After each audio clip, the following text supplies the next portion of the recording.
தில்லையம்பலம். தென்னாடுடைய சிவனே போற்றி, எந்நாட்டவர்க்கும் இறைவா போற்றி. ஏகம்பத்துரையந்தாய் போற்றி, பாகம் பெண்ணுருவானாய் போற்றி. காவாய் கனகத்திரளே போற்றி, கைலை மலையானே போற்றி போற்றி. திருச்சிற்றம்பலம். தில்லையம்பலம். புலியர்கோன் வெப்பொழித்த புகழியர்கோன் கழல் போற்றி, ஆளிமிசை கல்மிதப்பில் அணைந்த பிரான் அடி போற்றி. வாழி திருநாவலூர் வன்தொண்டர் பதம் போற்றி, ஒளிமலி திருவாத ஊரர் திருத்தாள் போற்றி போற்றி. தில்லை வாழந்தனரே முதலாக சீர்படைத்த தொல்லையதாம் திருத்தொண்ட தொகையடியார் பதம் போற்றி. ஒல்லையவர் புராண கதை உலகறிய விரித்துரைத்த செல்வமலி குன்றத்தூர் சேக்கிழாரடி போற்றி. ஈராண்டில் சிவஞானம் பெற்றுயர்ந்த மெய்கண்டா இணைத்தாள் போற்றி. ஆராண்ட பல்லடியார்க்கு அருள் புரிந்த அருள் நந்தி நற்றாள் போற்றி. நீராண்ட கலந்தை நகர் மறைஞான சம்பந்தர் நிழல்தாள் போற்றி. சீராண்ட தில்லை நகர் உமாபதியார் செம்பதுமத் திருத்தாள் போற்றி போற்றி. திருநாவுக்கரசு வளரு திருத்தொண்டின் நெறிவாழ வருஞானத்தவ முனிவர் வாகீசர் வாய்மதிகள் பெருநாமச்சீர் பரவலுருகின்றேன் பேருலகில் ஒரு நாவுக்கு உரை செய்ய ஒண்ணாமை உணராதே. திருச்சிற்றம்பலம். தில்லையம்பலம். எல்லாம் அல்ல ஈர்த்தன்னை ஆண்ட எந்தை பிரான் அருள் தரும் பன்னார்மொழியம்மையுடன் அமர் திருநாவுடை பெருமானது திருவடி தாமரைகளை மணமொழி மெய்களாலே வணங்கி உலகெங்கும் இருக்கக்கூடிய சைவ பெருமக்கள் சைவ சித்தாந்த ஞான செந்நெறியிலே ஒழுகும் பொருட்டு துரைசை ஆதீனத்தினுடைய குரு முதல்வர் நமச்சிவாயமூர்த்திகளுடைய திருவடி தாமரைகளை மணமொழி மெய்களாலே வணங்கி சித்தாந்த வகுப்பை மக்களிடையே கொண்டு சென்ற பெருமைக்குரிய 23வது குருபீடம் நம்முடைய சீர்வளர் சீர் சிவப்பிரகாச தேசிக பரமாச்சாரிய சுவாமிகளுடைய திருவடிகளை மணமொழி மெய்களாலே வணங்கி இப்பொழுது ஞான செங்கோல் ஓச்சி வரக்கூடிய 24வது குருபட்டத்தினுடைய திருவடி தாமரைகளை திசை நோக்கி தண்டனிட்டு வணங்கி அடியேனை இந்த செந்நெறிலை ஆற்றுப்படுத்திய ஞானாசிரிய பெருமக்கள் அத்துணை பேருடைய திருவடிகளையும் மணமொழி மெய்களாலே வணங்கி மகிழ்கின்றேன். இந்த அருமையான நாளிலே 2 ஆண்டு சைவ சித்தாந்த ஞான சாத்திரத்தை தொடர்ந்து செவிமடுக்கக்கூடிய வாய்ப்பினை பெற்றிருக்கக்கூடிய அத்துணை அடியார் பெருமக்கள் திருவடிகளையும் ஒரு முறை வணங்கி கொண்டு திருவருளும் குருவருளும் கூட்ட ஒரு அருமையான ஒரு வாய்ப்பு நமக்கு கிடைக்க பெற்றிருக்கிறது. நம்முடைய சிவஞான சித்தியார் என்று சொல்லக்கூடிய அருள் நூலிலே ஒரு அருமையான பாடல், மானுட பிறவி தானும் வகுத்தது மணம்பாக்கு காயத்தால் ஆனிடத்து 5 ஆடும் அரண்பணிக்காக அன்றோ என்று சொல்வார். இந்த மானுட பிறவி நமக்கு கொடுக்கப்பட்டிருப்பதின் பயன் நமக்கு நம்முடைய பெரிய புராணத்திலே சொல்லணும்னு சொன்னா, ஊனடைந்த உடம்பின் பிறவியே தானடைந்த உறுதியை சாருமால் தேனடைந்த மலர் பொழில் தில்லையுள் மானடனம் செய் வரதர் பொற்றால் தொலை. உடம்பெடுத்ததின் பயன் இறைவனுடைய திருவடியை வணங்குவதே. இது தோத்திரத்திலும் சரி சாத்திரத்திலும் சரி சைவத்தினுடைய நோக்கம் பிறவியின் பயன் வீடு பேர். வந்த நோக்கம் இறைவன் திருவடியில போய் கலக்கணும். அதுதான் முடிந்த முடிவு என்று சொல்லப்படுவது. அதை நோக்கி பயணிக்கிற அந்த பயணத்தில இடையில நமக்கு சில அவாந்தர பயன் என்று வடமொழியில சொல்லுவாங்க. அதாவது இடைநிலை பயன், இன்ட்ரீம் பெனிஃபிட் ஆங்கிலத்தில். முடிந்த முடிவு திருவடி பேரு. ஆனா அதை நோக்கி பயணிக்கும் போது எப்படி இருக்குங்க, இடையில கொஞ்சம் கொஞ்சம் கொஞ்சம் கொஞ்சம் சில பயன்கள் விளையும். அந்த பயன்தான் நாம இப்ப அனுபவித்து கொண்டிருக்கின்ற செல்வம், கல்வி, உறவு, உயர்வு, தாழ்வு, இதெல்லாம் என்னதுங்க? பிறவியிலே நமக்கு கிடைக்கக்கூடிய இடைநிலை பயன். இடையில கொஞ்சம் கொஞ்சம் இன்பம் எல்லாம் கிடைக்கும். ஆனா நம்ம என்ன ஆயிடக்கூடாது, இதுவே நல்லாதாயா இருக்கு, இந்த செல்வமே நல்லா இருக்கு, கல்வியே நல்லா இருக்கு, இதுவே நல்லா இருக்கு, அதுவே நல்லா இருக்குன்னு என்ன செய்யறோம், இதுலயே நின்னு போயிடுறோம். ஆனா அது நோக்கம் அல்ல.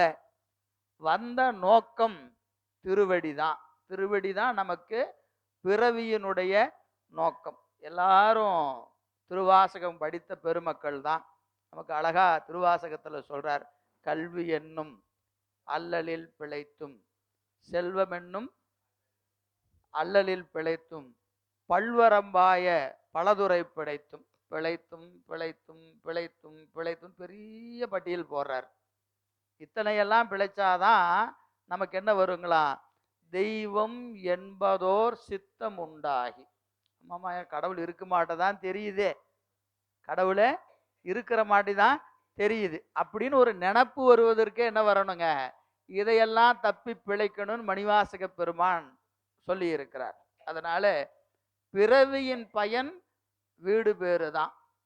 அப்ப அந்த வீடு பேற்றை நோக்கி நாம் பயணிக்கின்ற இந்த வாழ்விலே நமக்கு பல கேள்விகள் இருக்கிறது. பல கேள்வி இருக்கிறது.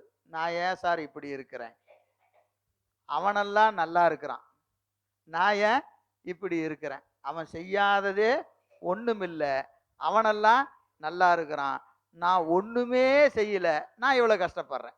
இப்படி பல கேள்விகள் நம் வாழ்க்கையில வரும். இந்த துன்பம் எனக்கு ஏன் வருது, இந்த கடவுள் என்னை ஏன் காப்பாற்ற மாட்டேங்கிறார்.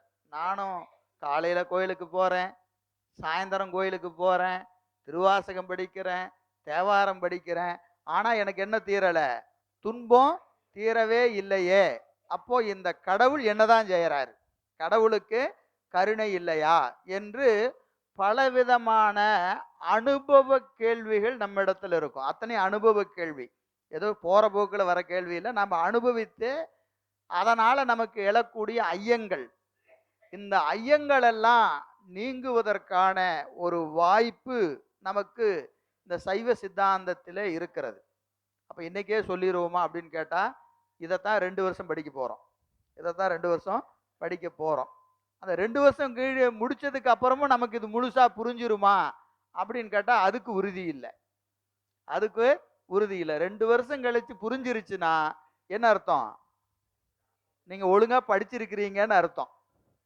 புரியலன்னா சரியா நாம படிக்கலன்னு அர்த்தம். அவ்வளவுதான், வேற ஒன்றும் இல்லை. காரணம், இந்த சைவ சித்தாந்தம் என்கின்ற இந்த ஒரு நூல், இப்போ உங்களுக்கு அடுத்த வகுப்புல ஒரு நூல் கொடுப்பாங்க, அப்புறம் ஒரு நூல் கொடுப்பாங்க, 14 நூல்கள் வழங்கப்படும். சாத்திர நூல் 14, பட்டியெல்லாம் உங்களுக்கு அப்புறமா சொல்றேன். 14 சாத்திர நூல்கள் உங்களுக்கு கொடுக்கப்படும். இந்த 14 பாடத்தை படிக்கிறதுனால சித்தாந்தம் விளங்கிருமானா விளங்காது.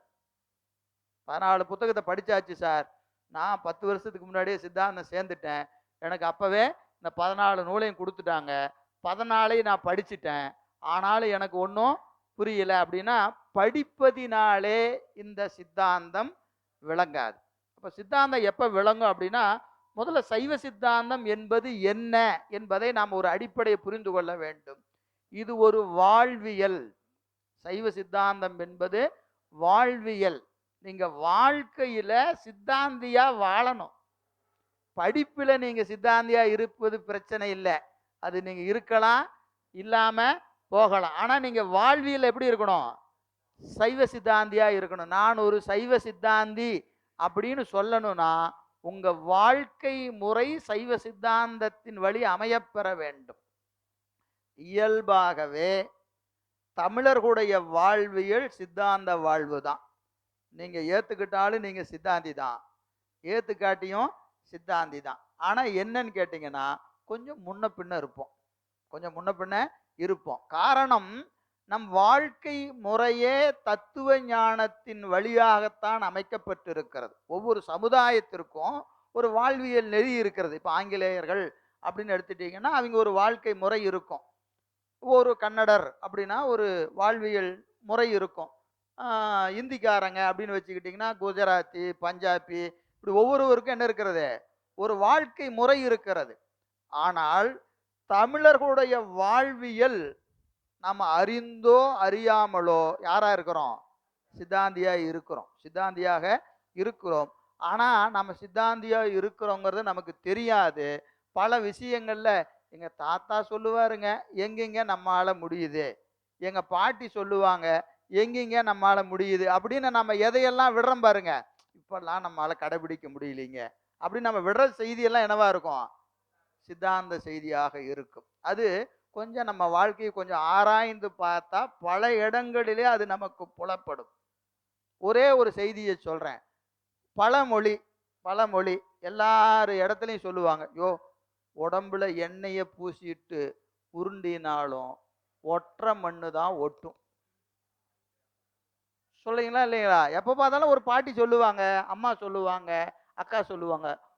எண்ணெயை பூசிட்டு உருண்டாலும் ஒற்றை மண்ணு தான் ஒட்டும். இது சாதாரணமா நம்ம வாழ்க்கையில இருக்கு. நீ கஷ்டப்பட்டுட்டு எங்கெங்க நானும் அப்படி பண்ணிட்டேன், இப்படி பண்ணிட்டேன், என்னால ஒண்ணும் முடியலைங்கன்னா பாட்டி சாதாரணமா சொல்லுவாங்க. சித்தாந்தம். வகுத்தான் வகுத்த வகையல்லால் கோடி தொகுத்தாலும் உய்த்தல் அரிது. யார் சொன்னா? வள்ளுவர் சொல்லிட்டார். அப்போ உனக்கு எது விதிக்கப்பட்டிருக்கிறதோ அதுவே விளையும். உனக்கு வகுக்காதது நீ முயன்றாலும் கிடைக்காது. நீ உனக்கு வேண்டான்னு சொன்னாலும் வராம இருக்காது. இதுதான் சைவ சித்தாந்தம். இப்படி நம் வாழ்க்கையில நாம் தினந்தோறும் தினந்தோறும் கடைபிடிக்கின்ற வாழ்வியல் நெறி சைவ சித்தாந்தம் என்பதை நாம முதல்ல புரிந்து கொள்ள வேண்டும். அது ஒரு தனி பாடமா படிக்கும் போத நான் அந்த பாட்டு இந்த பாட்டு அப்படி இருக்குது இப்படி இருக்குன்னு தோணும். ஆனா அதெல்லாம் ஒன்றும் இல்லை. இயல்பாகவே நம் வாழ்வு சித்தாந்த வாழ்வாக இருக்கிறது. நாம் என்ன செய்யணும் அப்படின்னு கேட்டீங்கன்னா வாழ்க்கையை செம்மைப்படுத்தணும். நம் வாழ்க்கை என்ன செய்யணும்? செம்மைப்படுத்த வேண்டும். செம்மைப்படுத்துவதற்காக இறைவன் நமக்கு கொடுத்த கொடை அருளாளர்கள். வரிசையா கொடுக்கிறார் பெருமான். அப்பா இந்த காலத்துக்கு என்ன வேணுமோ தா கொடுக்கிறேன் அப்படின்னு ஒரு அருளாளர் மூலம் ஒரு நூலை கொடுப்பார். அந்த நூல் வந்த காலத்தையும் அந்த நூல் சொல்லப்பட்ட காலத்திலே வாழ்ந்த மக்களுடைய வாழ்வியல் நெறியையும் பார்த்தீங்கன்னா ரெண்டும் என்ன ஆகும்? மேட்ச் ஆகும். இந்த காலத்துக்கு இந்த நூல் அவசியம் என்று இறைவன் கருதுகிற போது அதை ஒரு அருளாளர் மூலமா நமக்கு என்ன செய்வாரு? கொடுப்பார். அப்படிதான் இப்ப பார்க்கிறோம். இன்றைய தலைப்பு சைவ சமய வரலாறு. சைவ சமய வரலாறு. இப்ப வரலாறு என்றாலே நமக்கு தெரியும் என்னதுங்க? வரலாறுன்னு என்னது? நடந்த நிகழ்வு. நடந்த நிகழ்வு. முன்னை காலத்திலே நடந்த நிகழ்வினுடைய பதிவுகளுக்கு வரலாறு என்று பெயர். அப்போ வரலாறு எடுத்துக்கிட்டா பொதுவா இன்றைய உலகம் ரெண்டா பிரிக்குது. என்னன்னு பிரிக்குது? கிமு, கிபி. கிறிஸ்து பிறப்பதற்கு முன், கிறிஸ்து பிறப்பதற்கு பின். ஏன்னா அந்த வரலாற்று ஆய்வாளர்கள் அதை நடுவில் ஒரு கோடு போடுறாங்க. மொத்த வரலாற்றுல ஒரு கோடை போட்டு கிறிஸ்து பிறந்தாருங்க, அதுதான் உலகத்திலே கடைபிடிக்கக்கூடிய கால வரையறை. நமக்கு அதை கடைபிடிக்கலாம், கடைபிடிக்காம போகலாம். இருந்தாலும் வரலாறு அப்படிதான் எழுதப்பட்டிருக்கிறது. அப்ப கிமு, கிபி. சரிங்க, இந்த சைவம் என்பது என்று தோன்றியது? என்று தோன்றியதுன்னு சொன்னா நம்ம தமிழுக்கே சொல்லுகிறோமா இல்லைங்களா? என்ன சொல்றோம்? கல் தோன்றி மண் தோன்றா காலத்தே முன் தோன்றிய மூத்த குடி. கல்லு தோணிச்சா மண்ணு தோணிச்சா தெரியாது. ஆனா தமிழ் தோன்றியது. தமிழ் தோன்றியது. காரணம், தமிழ் தோன்றிய காலம் இன்றளவும் அறியப்படவில்லை. வரலாற்றில் அப்படியே போனீங்கன்னா கிமு அப்படின்னு எடுத்தீங்கன்னா கிமு 1, கிமு 2, அதான் 1ஆம் நூற்றாண்டு, 2ஆம் நூற்றாண்டு, 3ஆம் நூற்றாண்டு, 4ஆம் நூற்றாண்டு என்று அதை என்ன செய்யறாங்க? அப்படியே பின்னாடி ஆராய்ச்சி பண்ணிக்கிட்டே போனா ஒரு 6ஆம் நூற்றாண்டுக்கு முன்னாடி வரலாறே இல்லை. வரலாறு உலக வரலாறுல எங்கேயும் 5, 6 கிமு 5, 6க்கு முன்னாடி உலகத்துல கிடைத்ததாக சான்றுகள் நமக்கு கிடைக்கப் பெறவில்லை. அதில் என்ன செய்யலாம், அழிஞ்சு போச்சு. இன்னைக்கு பார்த்தீங்கன்னா இப்போ 2025, அதுக்கு முன்னாடி ஒரு 6ன்னு வச்சிங்கன்னா ஒரு 600 ஆண்டு. அப்போ என்னாச்சுங்க, 2625, சும்மா ஒரு தோராயமான கணக்கு. அது வரைக்கும் ஆராய்ச்சி செஞ்சு பார்த்தா அங்க தமிழ் இருந்திருக்கிறது. அங்க என்ன இருந்திருக்கிறது, தமிழ் இருந்திருக்கிறது. தமிழர்களுடைய வாழ்வியல் இருந்திருக்கிறது. வாழ்வியல் இருந்திருக்கிறது. தமிழர்களுடைய நூல் இருந்திருக்கிறது. கல்வெட்டு இருக்கிறது, செப்பேடு இருக்கிறது, என்ன வேண்டுமோ எல்லா சான்றுகளும் எங்க இருக்கிறதுங்க. வரலாறு இதுக்கு மேல ஆராய்ச்சி பண்ண முடியாதுன்னு சொல்ற இடத்துல என்ன இருந்திருக்கிறது, தமிழ் இருந்திருக்கிறது. தமிழ் இருக்கிற எல்லா இடத்திலும் சைவம் இருக்கும். ஏன்னா சைவம் என்பது தமிழருடைய வாழ்வியல். சைவம் தமிழருடைய வாழ்வியல். எனவே கிமு 6ஆம் நூற்றாண்டு என்று நீங்க தோராயமா வைத்து கொண்டாலே அங்கேயே என்ன இருக்கிறது, தமிழும் சைவமும் இருந்திருக்கிறது. சிவ வழிபாடு இருந்திருக்கிறது. சிவ வழிபாடு இருந்திருக்குது. இன்னைக்கு ஆராய்ச்சியாளர் எடுக்கிறாங்க, அங்கிருந்து ஒரு சிவலிங்கத்தை எடுக்கிறாங்க, இங்கிருந்து ஒரு சிவலிங்கத்தை எடுக்கிறாங்க. இது 10,000 ஆண்டுகளுக்கு முற்பட்டது. என்ன சொல்றாங்க, 10,000 ஆண்டுகளுக்கு முற்பட்டது, 5,000 ஆண்டுகளுக்கு முற்பட்டது என்று இன்றைக்கு ஆராய்ச்சியாளர்கள் அங்கும் இங்குமாக அகழ்வாராய்வு செய்கிற போது எடுத்தா கிடைக்கிறது என்ன கிடைக்குது, சிவலிங்கம் தான் கிடைக்குது. சிவலிங்கம் தான் கிடைக்குது. அப்போ அந்த சைவம் என்பது எப்படி இருக்குதுங்க, வரலாற்றுக்கு முற்பட்டதாக இந்த சமயம் இருந்திருக்கிறது. சரி, சைவம் இருந்ததுங்க, சித்தாந்தம் இருந்ததா? சைவம் இருந்தது, சித்தாந்தம் இருந்ததா என்று கேட்டா நாம உடனே சொல்லிடுவோம், சித்தாந்தம் தோன்றியது மெய்கண்டார் காலத்துல. சித்தாந்தம் தோன்றியது மெய்கண்டார் காலம். மெய்கண்டாருடைய காலம் கிபி 14ஆம் நூற்றாண்டு. கிபி 14ஆம் நூற்றாண்டு. அப்போ கிறிஸ்து பிறந்து 1400 ஆண்டுகள் கழித்து தான் சைவ சித்தாந்தம் தோன்றியது என்று பொதுவா சொல்லிடுவோம். அது முற்றும் தவறு, முற்றும் தவறு. அப்போ இப்ப மெய்கண்டார் வந்து சைவ சித்தாந்தம் சொல்லலையா? அடுத்த கேள்வி. சித்தாந்தம் சொன்னா நம்ம யார சொல்றோம், மெய்கண்டாரை தான் சொல்றோம். அப்ப சித்தாந்தத்தை மெய்கண்டார் சொன்னாரா இல்லையானா, மெய்கண்டார் சைவ சித்தாந்தம் சொன்னாரு. ஆனா அதற்கு முன்னாடி சைவ சித்தாந்தம் இருந்ததான்னு கேட்டா இருந்தது. அப்ப என்ன வேறுபாடுன்னு கேட்டீங்கன்னா, சைவ சித்தாந்தம் என்பது ஒரு தனி நூலாக இல்லை, தனி நூலா இல்லை. ஆனா அது என்ன இருக்கிறது, வாழ்விலே கடைபிடிக்கப்பட்டிருக்கிறது. புறநானூறு, தமிழ்ல ரொம்ப பழமையான நூல் எடுத்துட்டீங்கன்னா புறநானூறு, அகநானூறு, அதுல இருக்கிற பாடல்களை எல்லாம் பார்த்தீங்கன்னா தெரியும், சைவ சித்தாந்த கருத்து இருக்குது. சைவ சித்தாந்த கருத்து இருக்கிறது. அப்ப என்ன அர்த்தம், அன்னைக்கே தமிழன் சைவ சித்தாந்தப்படிதான் வாழ்ந்திருக்கிறார்கள், அன்னைக்கே வாழ்ந்திருக்கிறார்கள். அப்போ நமக்கு அகத்தியம் என்று ஒரு நூல் இருந்ததாக நம்முடைய தொல்காப்பியம் சொல்லுது. தொல்காப்பியம் தான் உலகத்திலேயே மிக தொன்மையான நூல் அப்படின்னு சொன்னா எது, தொல்காப்பியம். அது ஒரு இலக்கண நூல், அது ஒரு இலக்கிய நூலும் கூட. ஏன்னா அவர் இலக்கணத்தை மட்டும் சொல்லல, என்ன செஞ்சிருக்கிறாரு, இலக்கியமாகவும் சொல்லியிருக்கிறார். மனிதன், அந்த தமிழன் அன்னைக்கு எப்படி வாழ்ந்தான் அப்படிங்கிறத என்ன செஞ்சிருக்கிறாரு, பதிவு செஞ்சு காட்டியிருக்கிறார். வயல்னா எப்படி இருக்கும், அதுக்கு இலக்கணம் சொல்றாரு. வயல் எப்படி இருக்கும், மலை எப்படி இருக்கும், அப்புறம் கடல் சார்ந்த நிலப்பரப்பு எப்படி இருக்கு, அதுக்கெல்லாம் என்ன சொல்றாருங்க, அதற்கு இலக்கணம் சொல்லுகிறார், இலக்கணம் சொல்லுகிறார். அப்ப கிடைத்த நூல்ல தொன்மையானது தொல்காப்பியம். அதனுடைய காலம் 5000 ஆண்டுக்கு முன்பு. அது சொல்லுது அகத்தியம் என்று ஒரு நூல் இருந்தது, அது அதற்கு 5000 ஆண்டுகளுக்கு முன்பாக. அப்போ அகத்தியம் என்ற நூல் ஏறத்தாழ கிமு 10,000.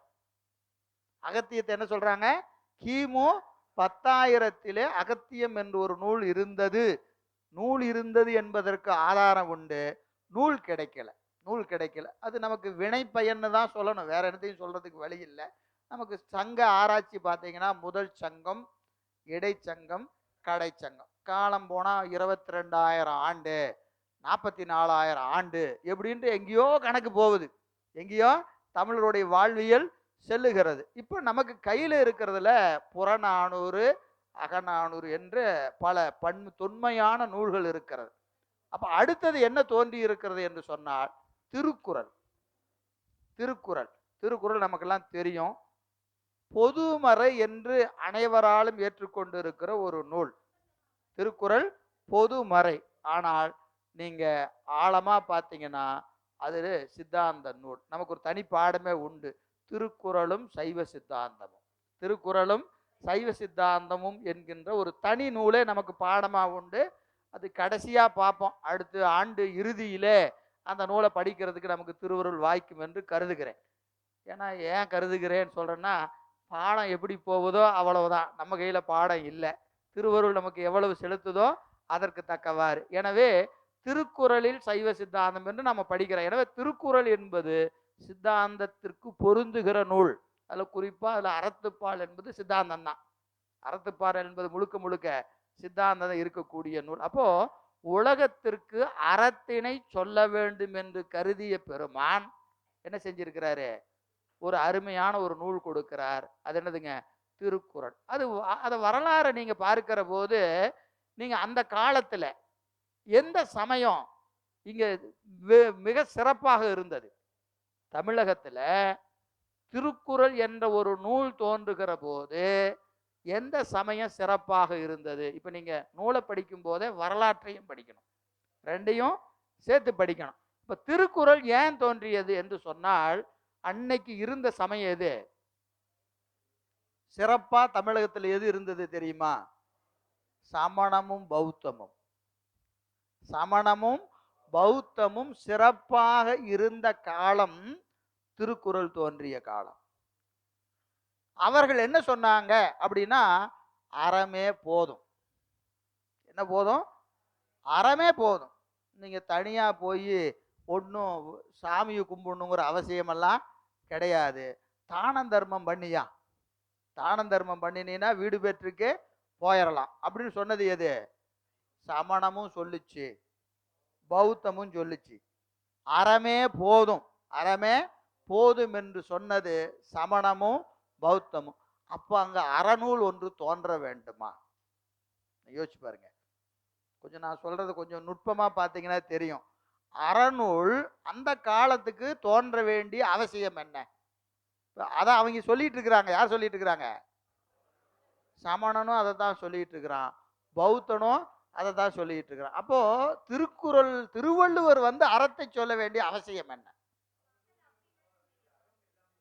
ஐயா? அறம் எது என்பதில் வேறுபாடு இருக்கு. அவன் எதை அறம்னு சொல்றானோ அது மட்டும் அறம் அல்ல, அது அறம்தான். புரியுதுங்களா? அது அறம்தான். ஆனா என்னது, அது மட்டும் அறம் கிடையாது. ரெண்டுக்கு வேறுபாடு தெரியுதா இல்லையா? இப்போ இவர் மாணவர், இவர் மட்டும்தாங்க மாணவர். இப்போ நான் இந்த 200 பேத்துல ஒருத்தர் எழுப்பி இவர் தாங்க மாணவர் அப்படின்னா நீங்களே என்ன சொல்லுவீங்க? எங்க எங்களையெல்லாம் பார்த்தா உங்களுக்கு எப்படி தெரியுது? கேள்வி வருமா இல்லையா? அப்ப என்ன அர்த்தம்? இது மட்டும் அறம் இல்ல, இதை தாண்டி பல அறங்கள் இருக்கின்றன, இதை தாண்டி பல அறங்கள் இருக்கிறது என்பதை காட்டுவதற்காகத்தான் பெருமான் திருவள்ளுவரை தோற்றுவித்தார்.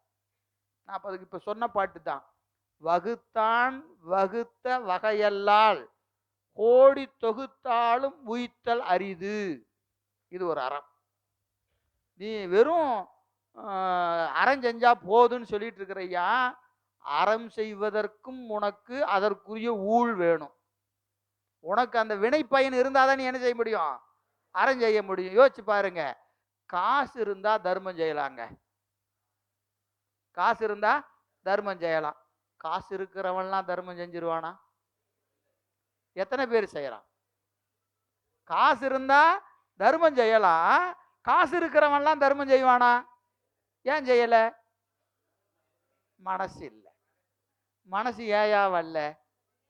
அவனுக்கு அந்த ஊழ் இல்லை, அவனுக்கு ஊழ் இல்லை. அப்படியே பெரிய புராணத்துக்கு வந்தீங்கன்னா, இளையான்குடி மாறனாரனார் புராணம், பயங்கர செல்வத அந்த ஊர்ல அவரு தான் குபேர சம்பத்து, அழகை திருத்திய தோழனாருங்கிறார். அழகை திருத்திய தோழனார். சேக்கிழார் பெருமான் இளையான்குடி மாற நாயனார் என்னன்னு சொல்றாருங்க? அழகை திருத்திய தோழனார் அப்படின்னு என்ன அர்த்தங்க? அழகை என்பது அழகாபுரி. அழகாபுரி தமிழ் சொல்லு. அப்படியே வடமொழியில சொன்னா உங்களுக்கு புரிஞ்சிடும். அழகாபுரி புரிஞ்சுதா? எந்த ஊருன்னு தெரிஞ்சுதா? தெரிஞ்சுதா? குபேர பட்டினம். அழகாபுரிக்கு என்ன பேரு? குபேர பட்டினம். குபேர பட்டினத்துல யார் இருப்பா? குபேரன். குபேரனோட ஃப்ரெண்டு மாதிரி இருந்தாராம். யாரு? இளையான்குடி மாறனார். செல்வத்திலே, செல்வத்துல எப்படி இருக்கிறாருங்க? குபேரம் போல இருக்கிறார். அவ்வளவு செல்வத்தோடு இருந்த நாயனார் அவருடைய அந்த அருள் திறத்தை, அடியாருக்கு தொண்டு செய்ய வேண்டும், திருஅமுது கொடுக்க வேண்டும் என்கின்ற விருப்பத்தை உலகத்திற்கு காட்ட வேண்டும் என்று கருதிய பெருமான் என்ன செஞ்சிட்டாராம்? செல்வத்தை பூரா அப்படியே குறைக்கிறார். செல்வத்தை குறைக்கிறார். அது எப்படி கழிஞ்சதுன்னு கேட்டா, யானை சாப்பிட்ட சாப்பாடு மாதிரி குறைஞ்சதுங்கிறார். செல்வம் எப்படி குறைஞ்சுதான்? யானை சாப்பாடு சாப்பிட்டா என்ன ஆகும்? நாம ஒரு குண்டா நிறைய சாப்பாடு வச்சு சாப்பிட்டோம்னா எவ்வளவு நேரம் சாப்பிடுவோம்? யானைக்கு உருட்டி கொடுத்தா 2 நிமிஷத்துல காலி ஆயிரும். அவர் செல்வம் அப்படி போச்சான். எப்படி போன? யானை உண்ட உணவு போல செல்வம் எப்படி போச்சுங்களாம்? வேகமா போச்சான். அப்புறம் சொல்றாரு, செல்வம் இல்லாத காலத்துல அவர் பேர் என்னன்னு சொல்ற? முன்னாடி குபேர சம்பத்து அழகை துருத்திய தோழனார் என வாழும்னார்னு சொன்னவர் பின்னாடி சொன்னாரு, செல்வமே இல்லை, சுத்தமா செல்வம் இல்லை, சாப்பிட்டு பல நாள் ஆச்சு, வீட்டில் உணவு கொடுக்கறதுக்கு ஒரு வழி இல்லை, இவர் சாப்பிட்டு பல நாள் ஆச்சு, அம்மா சாப்பிட்டு பல நாள் ஆச்சு. அப்பா ஒரு பேரை சொல்றாரு, மன்னன் மாறன். என்னன்னு சொல்றாரு? மன்னன் மாறன். காசு இருக்கும் போத மன்னன் சொன்னா பரவாயில்ல, பட்னியோட கிடக்கிறாரு. இவரை சாப்பிட்டு பல நாள் ஆச்சு, அந்த அம்மா சாப்பிட்டு பல நாள் ஆச்சு. சேக்கிழார் பெருமான் சொல்றாரு, மன்னன் மாறன், மன்னன் மாறன் மனம் சுருங்குதலின்றி. அதுலதான் அவர் மன்னன். செல்வம் இல்லை, ஆனா அறிவு என்ன ஆகல? சுருங்கலை. முதல்ல எப்படி சாப்பாடு போட்டோமோ அப்படியே சாப்பாடு போடணும். எப்படி போடணும்னு முன்னாடி சொன்னாரு. கொண்டு வந்து மனை புகுந்து குலாவு பாதம் விளக்கிய மண்டு காதல் ஆதனத்திடை வைத்து அர்ச்சனை செய்து உண்டி 4 விதத்தில் 6 சுவை திறத்தினில். 4 வகையான உணவு 6 சுவையோட போடணும். எப்ப சொல்றாருங்க? பட்னியா இருக்கும்போது சொல்றார். அவர் பட்னியா இருக்கிறாரு, ஆனா வீட்டுக்கு அடியார வந்தா எப்படி போடணுமா? 4 வகையான சாப்பாடு 6 வகையான சுவையிலே அடியாருக்கு ஈய வேண்டும் என்று கருதினார். பார்த்தீங்களா? இதுக்கு பேரு தான் அறம். இதுக்கு பேரு தான் அறம். அப்போ இந்த சமணர்கள் பௌத்தர்கள் சொல்கின்ற அறமெல்லாம் பொது அறம் என்று பெயர். ஆனா சிறப்பு அறம் என்று ஒன்று இருக்கிறது. அது என்ன என்பதை உலகத்திற்கு காட்டுவதற்காகத்தான் யாரை கொண்டு வந்தாரு? வள்ளுவரை கொண்டு வந்தார். அந்த காலத்தை நாம பார்க்கணும். காலத்தை பார்க்கணும். அறத்தை சொல்லியாச்சு, இன்னும் சமண பௌத்தத்திலிருந்து மாறலை. 3ஆம் நூற்றாண்டு தொடங்கி எப்போ 3லிருந்து 7 வரைக்கும், அப்போ கிமுல ஆரம்பிச்சாங்க. அவங்க உச்சம் பெற்றது எப்போ? 3லிருந்து 5, கிபி 3ஆம் நூற்றாண்டிலிருந்து கிபி 7 வரைக்கும் ஏறத்தாழ 500 ஆண்டுகள். 500 ஆண்டுகள் இங்கே. அதற்கு என்ன பேரு? இருண்ட காலம். அதற்கு என்ன பேருங்க? இருண்ட காலம். ஏன் இருண்ட காலம் என்று வரலாற்று ஆய்வாளர்கள் குறிக்கிறார்கள் என்று பார்த்தீங்கன்னா, அந்த 500 வருஷம் தமிழ்நாட்டில் என்ன நடந்தது என்பதற்கான எந்த வரலாற்று சான்றுகளும் இல்லை. நீங்க ஆராய்ச்சி பண்ணீங்கன்னா 3க்கு முன்னாடி கிடைக்கும், 7க்கு பின்னாடி கிடைக்கும். 3லிருந்து 7 வரைக்கும் தமிழ்நாட்டில் என்ன நடந்ததுன்னு ஒரு சான்று கிடையாது. அந்த காலத்துல தான் நம் அடையாளங்கள் அழிக்கப்பட்டன. சைவர்களுடைய அடையாளங்கள் அழிக்கப்பட்ட காலம் எத்தனை வருஷம்? 1 வருஷம் இல்லை, 2 வருஷம் இல்லை, 500 ஆண்டுகள் முயற்சி செய்து அரசினுடைய ஒத்துழைப்போடு,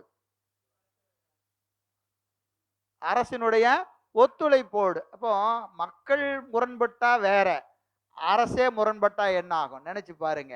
அரசு கடவுள் மறுப்பு கொள்கை உடையதாக இருக்கும் பட்சத்துல சமயம் தாழ்வுறும், சமயம் தாழ்வுறும். அதனாலதான் நமக்கு வாழ்த்து பாடினார், வாழ்க அந்தணர் வானவர் ஆணினம் வீழ்க தன்புணல் வேந்தனும் ஓங்குக.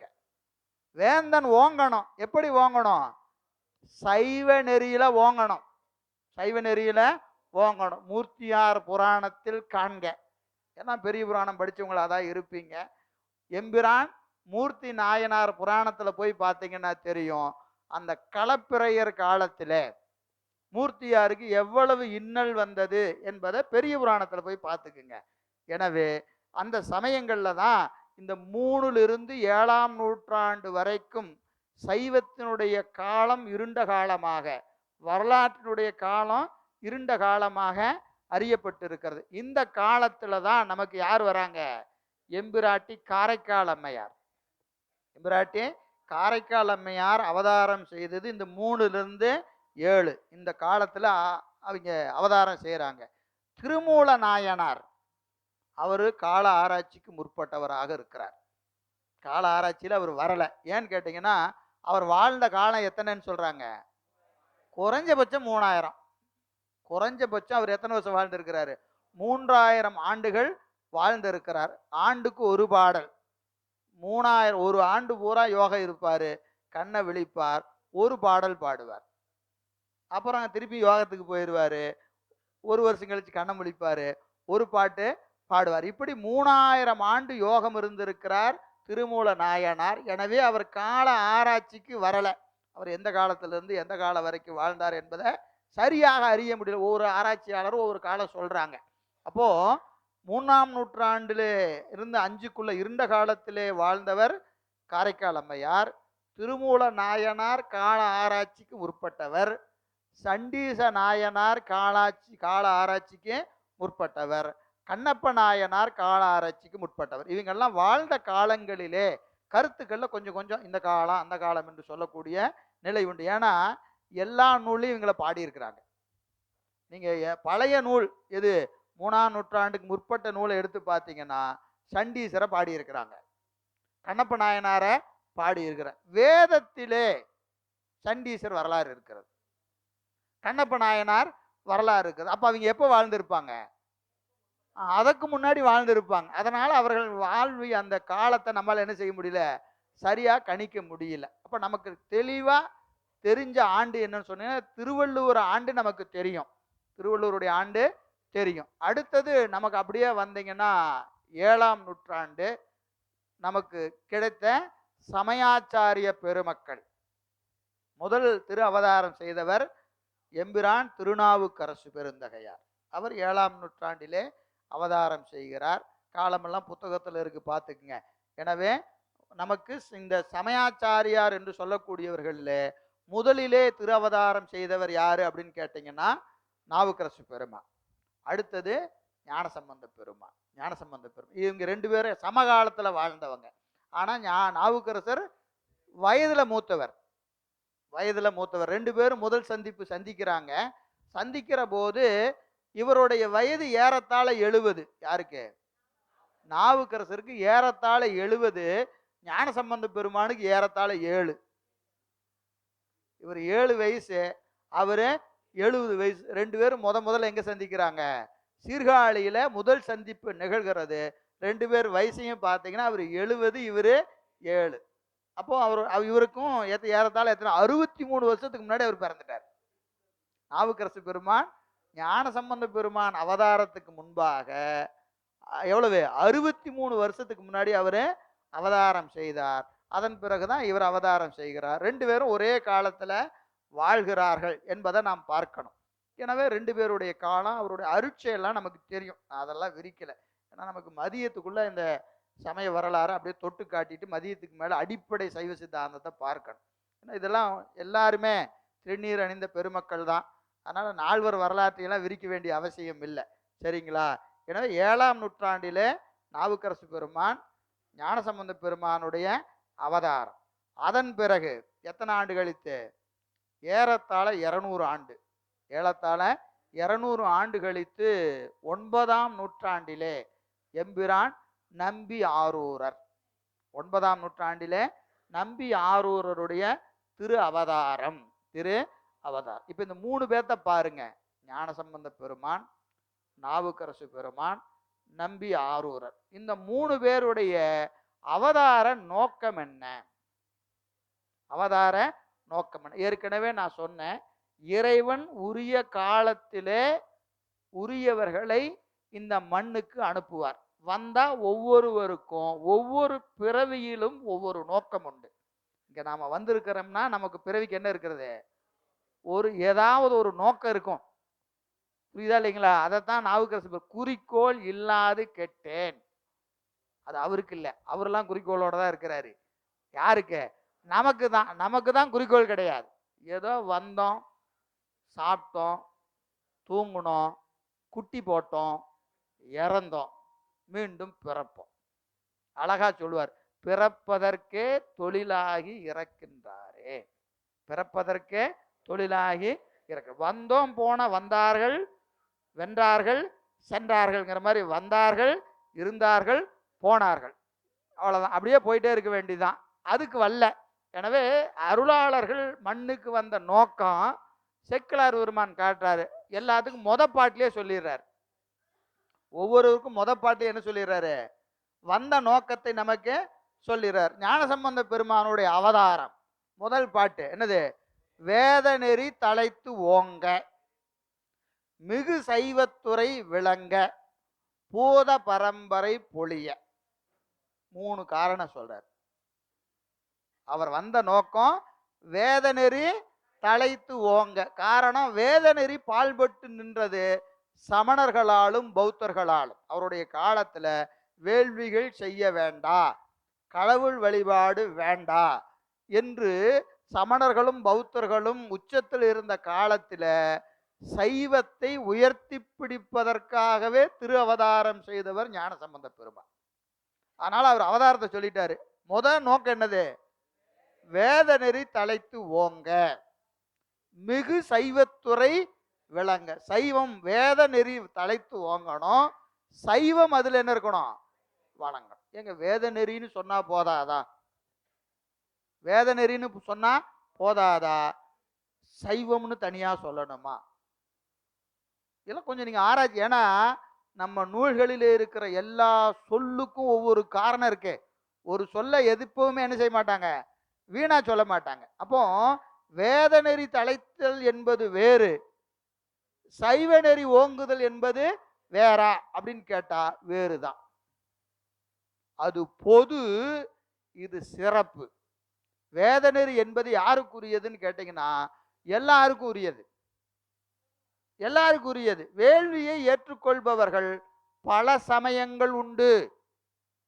வேதத்தை ஏற்றுக்கொள்ளக்கூடியவர்கள் பலர், ஒருவர் அல்ல. நாம மட்டும் வேதத்தை ஏத்துக்கல. வேதத்தை ஏற்றுக்கொண்டவங்க எத்தனை பேர் இருக்கிறாங்க? நீங்க 24 சமயம் எழுதி போடுவோம். 24 சமயம் பின்னாடி எழுதி போடுவோம். புறப்புற சமயம், புறச்சமயம், அகப்புற சமயம், அகச்சமயம் என்று 4 பிரிவு எழுதி போட்டு ஒன்னுலையும் எத்தனை எழுதுவோம்? 6 சமயங்கள் எழுதுவோம். விரிவெல்லாம் பின்னாடி பார்ப்போம். புது மாணவர்கள் மலைக்க வேண்டாம், சரிங்களா? அப்ப 24 சமயங்கள் சொல்லப்படுகின்றன. அதுல முதல்ல என்னதுங்க? முதல்ல இருக்கக்கூடிய புறப்புற சமயம் என்பது எதை ஏத்துக்க மாட்டாங்க? வேதத்தையும் ஏத்துக்க மாட்டாங்க, ஆகமத்தையும் ஏத்துக்க மாட்டாங்க. வேதத்தையும் ஆகமத்தையும் ஏற்றுக்கொள்ளாதவர் எத்தனை பேரு? 6 பேர். அப்புறம் வேதத்தை ஏத்துக்குவாங்க, ஆகமத்தை ஏத்துக்க மாட்டாங்க. இது அடுத்த 6. அடுத்து 3வது 6 வேதத்தையும் ஏத்துக்குவாங்க, ஆகமத்தையும் ஏத்துக்குவாங்க, தனக்கென்று என்ன செஞ்சிருப்பாங்க? ஒரு நூல் வச்சிருப்பாங்க. 4வது வேதத்தையும் ஏத்துக்குவாங்க, ஆகமத்தையும் ஏத்துக்குவாங்க, முத்தி நிலையிலே நம்மோடு வேறுபடுவார்கள். முத்தி நிலையில நம்மோடு விரிவு நானோ காத்துல கணக்கு போற மாதிரி இருக்கும். ஒன்றும் வேண்டாம், இல்லை சும்மா ஒரு அறிமுகம் தான், சரியா? எனவே இப்ப வேதத்தை ஏற்றுக்கொள்பவர் 18 சமயம் வந்துருச்சு. இந்த 24ல் 6 பேர் தான் வேதத்தை ஏத்துக்க மாட்டாங்க. மீதி எத்தனை பேர் ஏத்துக்குவாங்க? 18 சமயங்கள் வேதத்தை ஏற்றுக்கொள்ளும். ஆனால் ஆனால் அது மட்டும் நமக்கு போதாது. என்ன வேணும்? சைவ சித்தாந்தம் விளங்கணும். அப்ப ஏன்னா இந்த 24க்கும் மேலான சமயம் சித்தாந்த சைவம். நாமெல்லாம் இப்போ யாரா இருக்கிறோம்? பெயரளவில் சித்தாந்த சைவராக இருக்கிறோம். பெயரளவில் இருக்கிறோம். நீ சித்தாந்த சைவரா அப்படின்னு கேட்டா ஆமான்னு சொல்லலாம். ஆனா கொஞ்சம் அழுத்தி கேட்டா ஆமாவாயா அப்படின்னு கேட்டா என்னது? அப்படியே ஒரு நிமிஷம் யோசிச்சு பார்க்கணும். ஏன்னு கேட்டா பெயரளவில் ஆயாச்சு. என்னைக்கு நாம இந்த நூலையெல்லாம் பார்த்து படிச்சு சிவபெருமான் முழுமுதற் கடவுள் என்று